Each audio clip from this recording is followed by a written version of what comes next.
Assalamualaikum warahmatullahi wabarakatuh. Perkenalkan, nama saya Amalia Wahdana. Pada video kali ini saya akan membahas tentang lingkungan sebagai sumber belajar. Apa itu sumber belajar? Sumber belajar adalah suatu sistem yang terdiri dari sekumpulan bahan atau situasi yang diciptakan dengan sengaja dan dibuat agar memungkinkan peserta didik belajar secara individual. Menurut Wina Sanjaya, sumber belajar adalah segala sesuatu yang dapat dimanfaatkan oleh siswa untuk mempelajari bahan dan pengalaman belajar sesuai dengan tujuan yang hendak dicapai. Maka dapat disimpulkan bahwa sumber belajar merupakan segala sesuatu yang berupa sekumpulan bahan dan dapat dimanfaatkan dalam kepentingan proses belajar mengajar untuk memperoleh informasi dan pengalaman sehingga dapat mempermudah aktivitas belajar. Sumber belajar dapat berasal dari lingkungan sekitar, tempat tinggal, peserta didik, atau sengaja dibuat sebagai sumber belajar yang berasal dari lingkungan langsung, misalnya manusia, gunung, laut, candi, hutan, dan sebagainya. Sedangkan yang sengaja dibuat sebagai sumber belajar adalah buku, video, diorama, museum, laboratorium, dan sebagainya. Suatu pandangan yang keliru jika sumber belajar berarti di luar apa yang dimiliki guru atau siswa. Guru merupakan sumber belajar yang utama, yaitu dengan segala kemampuan, wawasan keilmuan, keterampilan, dan pengetahuan yang luas. Maka segala informasi pembelajaran dapat diperoleh dari guru tersebut. Siswa memiliki sejumlah variasi aktivitas belajar, pengalaman belajar, pengetahuan, dan keterampilan.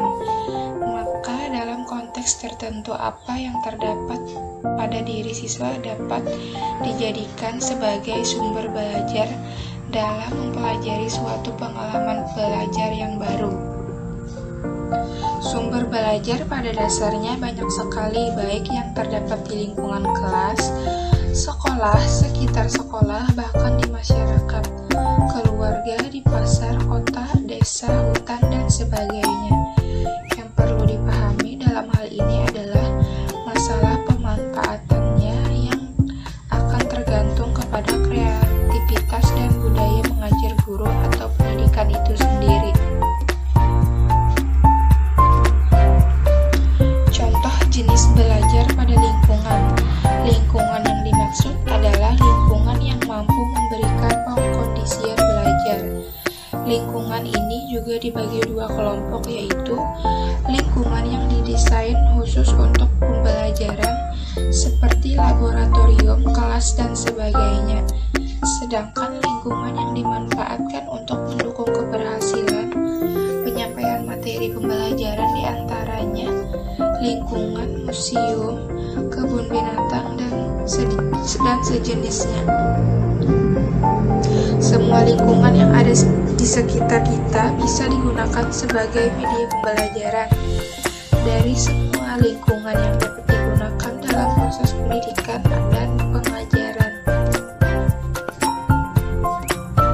Misalnya pada lingkungan sosial. Lingkungan sosial sebagai sumber belajar berkenaan dengan interaksi manusia dengan kehidupan bermasyarakat, seperti organisasi sosial, adat dan kebiasaan, mata pencaharian, kebudayaan, pendidikan, kependudukan, struktur pemerintahan, agama, dan sistem nilai. Lingkungan sosial tempat digunakan untuk mempelajari ilmu-ilmu sosial dan kemanusiaan. Dalam praktek pengajaran, penggunaan lingkungan sosial sebagai media dan sumber belajar hendaknya dimulai dari lingkungan yang paling dekat, seperti keluarga, tetangga, rukun warga, kampung, desa, kecamatan, dan seterusnya. Hal ini disesuaikan dengan kurikulum yang berlaku dan tingkat perkembangan anak didik. Contohnya, dalam pelajaran ilmu dan kependudukan, siswa diberi tugas untuk mempelajari aspek kependudukan di rukun tetangganya. Siswa diminta untuk mempelajari jumlah penduduknya, jumlah keluarga, komposisi penduduk menurut umur, agama, mata pencaharian, tingkat pendidikan, peserta KB, pertambahan penduduk dari tahun ke tahun, dan lain-lain. Dalam studi ini, siswa menghubungi ketua RT dan bertanya kepadanya. Di samping itu, melihat sendiri keadaan penduduk di RT tersebut. Hasilnya dicatat dan dilaporkan di sekolah untuk dipelajari lebih lanjut. Melalui kegiatan belajar seperti itu, siswa dapat lebih aktif dan lebih produktif sebab ia mengarahkan usaha untuk memperoleh informasi sebanyak-banyaknya dari sumber yang nyata dan faktual.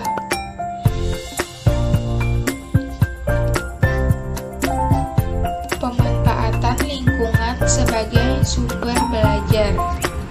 Secara teoritis, pemanfaatan lingkungan sebagai sumber belajar mempunyai berbagai arti penting.